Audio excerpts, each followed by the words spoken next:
श्री गणेश चतुर्थी व्रत कथा और पूजन विधि। आज गणपति का जन्मदिन है, विघ्नहर्ता और मंगल मूर्ति श्री गणेश का दिन। आज से लेकर अगले 10 दिनों तक देश गणेश जी के रंग में डूबा रहेगा। आज गणेश चतुर्थी के दिन व्रत करने का बहुत महत्व है। गणेश चतुर्थी व्रत विधि। भाद्रपद माह की शुक्ल पक्ष की चतुर्थी गणेश चतुर्थी के नाम से प्रसिद्ध है। इस प्रातःकाल स्नानादि से निवृत्त होकर सोना, तांबा, चांदी, मिट्टी या गोबर से गणेश की मूर्ति बनाकर उसकी पूजा करनी चाहिए। पूजने के समय 21 मोदकों का भोग लगाते हैं तथा हरित दूर्वा के 21 अंकुर लेकर ये 10 नाम लेकर जाने चाहिए। ऊँ गताप नमः, ऊँ गौरीसुमन नमः, ऊँ अग्नाशक नमः, ऊँ एकदंताय नमः, ऊँ ईशपुत्र नमः, ऊँ सर्वसिद्धिप्रद नमः, ऊँ विनायक नमः, ऊँ कुमार गुरु नमः, ऊँ बिंभवक्त्राय नमः, ऊँ मूषकवाहन संत नमः। तत्पश्चात 21 लड्डुओं में 10 लड्डू ब्राह्मणों को दान देना चाहिए और 11 लड्डू स्वयं खाने चाहिए।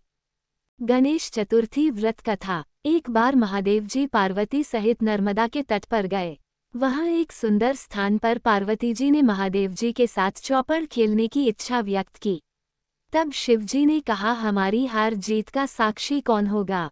पार्वती ने तत्काल वहां की घास के तिनके बटोरकर एक पुतला बनाया और उसमें प्राण प्रतिष्ठा करके उससे कहा, बेटा, हम चौपड़ खेलना चाहते हैं, किंतु यहाँ हार जीत का साक्षी कोई नहीं है। अतः खेल के अंत में तुम हमारी हार जीत के साक्षी होकर बताना कि हम में से कौन जीता, कौन हारा। खेल आरंभ हुआ। दैवयोग से 3 बार पार्वती जी ही जीती। जब अंत में बालक से हार जीत का निर्णय कराया गया तो उसने महादेव जी को विजयी बताया। परिणामतः पार्वती जी ने क्रुद्ध होकर उसे एक पांव से लंगड़ा होने और वहां के कीचड़ में पड़ा रहकर दुख भोगने का शाप दे दिया। बालक ने विनम्रतापूर्वक कहा, माँ, मुझसे अज्ञानवश ऐसा हो गया है। मैंने किसी कुटिलता या द्वेष के कारण ऐसा नहीं किया। मुझे क्षमा करे तथा शाप से मुक्ति का उपाय बताएं। तब ममतारूपी माँ को उस पर दया आ गई और वे बोली, यहाँ नाग कन्याएं गणेश पूजन करने आएंगी। उनके उपदेश से तुम गणेश व्रत करके मुझे प्राप्त करोगे। इतना कहकर वे कैलाश पर्वत चली गईं। 1 वर्ष बाद वहां श्रावण में नाग कन्याएं गणेश पूजन के लिए आईं। नाग कन्याओं ने गणेश व्रत करके उस बालक को भी व्रत की विधि बताई। तत्पश्चात बालक ने 12 दिन तक श्री गणेश जी का व्रत किया। तब गणेश जी ने उसे दर्शन देकर कहा, मैं तुम्हारे व्रत से प्रसन्न हूँ, मनोवांछित वर मांगो। बालक बोला, भगवान, मेरे पांव में इतनी शक्ति दे दो कि मैं कैलाश पर्वत पर अपने माता पिता के पास पहुँच सकूं और वे मुझ पर प्रसन्न हो जाएं। गणेश जी तथास्तु कहकर अंतर्धान हो गए। बालक भगवान शिव के चरणों में पहुँच गया। शिवजी ने उससे वहां तक पहुँचने के साधन के बारे में पूछा। तब बालक ने सारी कथा शिवजी को सुना दी।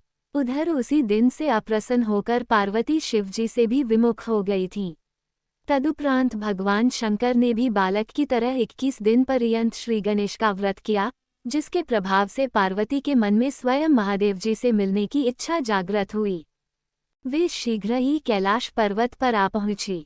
वहां पहुंचकर पार्वती जी ने शिवजी से पूछा, भगवान, आपने ऐसा कौन सा उपाय किया जिसके फलस्वरूप मैं आपके पास भागी भागी आ गई हूँ?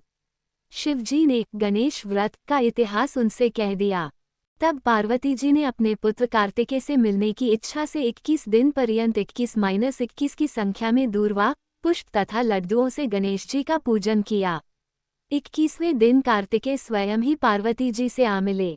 उन्होंने भी मां के मुख से इस व्रत का महात्म्य सुनकर व्रत किया।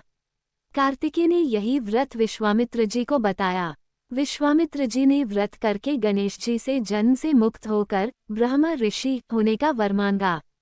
गणेश जी ने उनकी मनोकामना पूर्ण की। ऐसे हैं श्री गणेश जी, जो सबकी कामनाएं पूर्ण करते हैं।